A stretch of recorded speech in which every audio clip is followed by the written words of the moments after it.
أعوذ بالله من الشيطان الرجيم بسم الله الرحمن الرحيم Bismillahirrahmanirrahim. Assalamualaikum warahmatullahi wabarakatuh. Alhamdulillah, wassalatu wassalamu ala rasulillah wa ala alihi wa sahbihi wa mawalah, amma ba'd.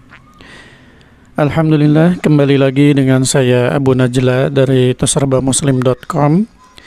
Seperti biasa, saya akan kembali mereview buku-buku Islam ataupun Al-Quran pilihan. Dan yang akan saya review kali ini adalah sebuah buku dengan judul At-Tuhfatus Tsaniyah. Ilmu Nahwu ya, ini terjemah dari Tuhfatus Tsaniyah. Tuhfatus Tsaniyah ini adalah syarah atau penjelasan dari kitab Al-Ajurumiyah. Penulisnya ini Muhammad Muhyiddin Abdul Hamid. Nah, ini bukunya sangat recommended ya, khususnya bagi teman-teman yang sedang mempelajari ilmu nahwu, karena pasti biasanya kalau di pesantren-pesantren itu pasti yang dipelajari di awal biasanya kitab Al-Ajurumiyah ya untuk ilmu nahwunya. Dan ini tidak terlalu tebal ya, atau lumayan tebal sih untuk ukuran tentang ilmu nahwu. Ini ada 288 halaman ya. Kemudian ini sampulnya soft cover yang tipis. Nah, ini penerbitnya dari Media Hidayah. Baik, langsung kita lihat saja seperti apa isinya. Ini saya perlihatkan dulu daftar isinya ya. Nah, ini penulisnya Muhammad Muhyiddin Abdul Hamid, penerbit Maktab Darussalam aslinya ya.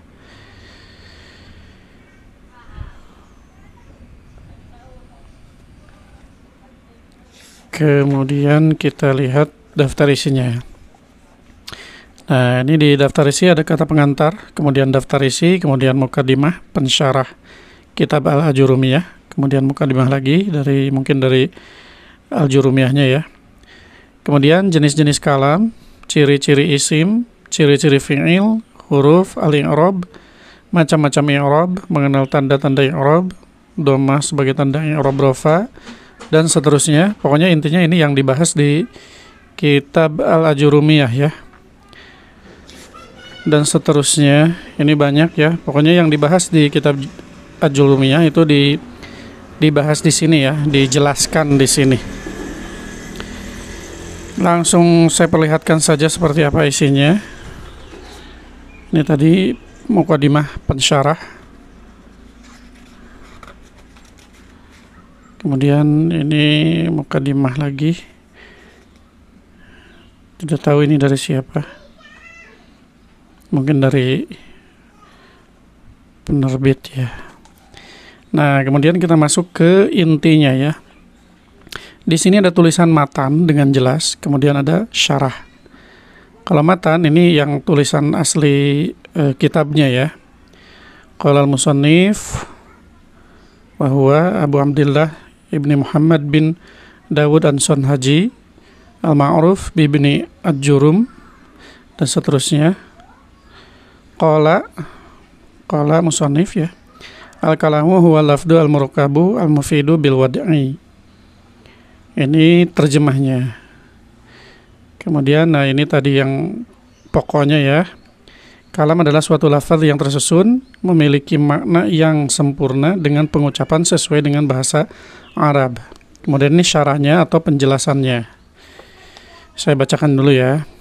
Saya, pensyarah kitab ini, yaitu Muhammad Muhyiddin Abdul Hamid ya, berkata, kata kalam memiliki dua makna, menurut etimologi atau bahasa dan menurut terminologi atau istilah ilmu nahwu.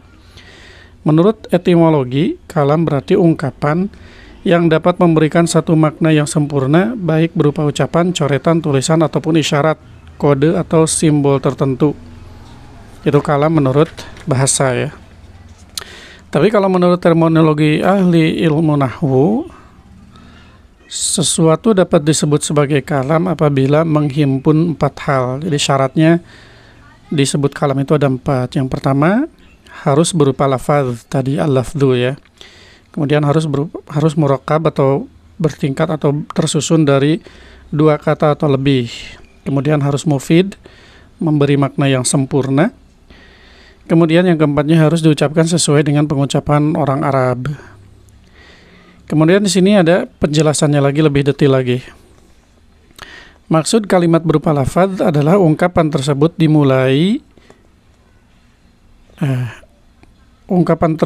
berupa suara yang terdiri dari beberapa huruf hijaiyah yang dimulai dari huruf alif dan diakhiri dengan huruf ya. Huruf hijaiyah ya. Contohnya seperti Ahmad, yaktubu, sa'idu, dan seterusnya. Itu lafaz. Kemudian maksud kalimat murakkab adalah ungkapan tersebut harus terdiri dari 2 kata atau lebih. Di sini ada contohnya lagi. Muhammadun musafirun. Al-ilmu nafi'un. 2 kata ya. Atau likulli mujtahidin nasibun. 3 kata. Al-ilmu khairu ma tas'a ilaih. Dan seterusnya ya, itu 2 kata atau lebih. Kemudian maksud dari ungkapan itu harus mufid adalah apabila yang diajak bicara faham akan kalimat yang disampaikan, di mana si pendengar dapat memahaminya dengan sempurna dan tidak menunggu kelanjutan kalimat tersebut, tidak nanggung ya. Apabila Anda mengatakan idza hadaral ustadz, nah ini nanggung ya. Idza hadaral ustadz, jika ustadz telah hadir, maka apa gitu ya, kelanjutannya apa? Pasti pendengar. Nah ini maka perkataan Anda tersebut tidak termasuk kalam meskipun terdiri dari 3 kata, karena si pendengar tentu masih akan menunggu kelanjutan perkataan Anda, yaitu konsekuensi yang terjadi apabila ustadz telah hadir. Jadi ini nanggung, berarti ini tidak termasuk kalam walaupun terdiri dari 3 kata. Tapi jika Anda mengatakan idza hadaral ustadzu ansota at-talamidu, jika hadir atau jika ustadz hadir, para murid pun terdiam. Ini kan bisa difahami ya. Jadi mufid atau berfaedah atau memiliki makna yang sempurna ya, tidak nanggung seperti ini. Kemudian yang terakhir di sini bil wad'i menggunakan harus diucapkan sesuai percakapan orang Arab. Kurang lebihnya seperti itu ya. Nah, kemudian di sini juga ada tes ya, pertanyaan untuk mungkin ini guru ya, kalau guru mengajar, jadi untuk menanya ke murid yang telah diajarkannya tadi, ngetes kemampuannya memahami apa yang disampaikan gitu ya. Apa yang dimaksud dengan kalam nanti murid menjelaskan dan seterusnya, atau untuk pertanyaan-pertanyaan aja. Nah, kemudian jenis-jenis kalam matannya waqsamuhu salasatun ismun wa fi'lun wa harfun ja'a li ma'na. Kemudian syarahnya atau penjelasannya, ini ada terjemahnya, kemudian ada penjelasannya. Nah, ini dijelaskan seperti tadi, berikut juga diberikan contoh-contohnya. Jadi ini insya Allah akan lebih mudah difahami oleh anak-anak atau para santri ya, atau oleh kita ya yang membacanya. Ini akan lebih mudah untuk difahami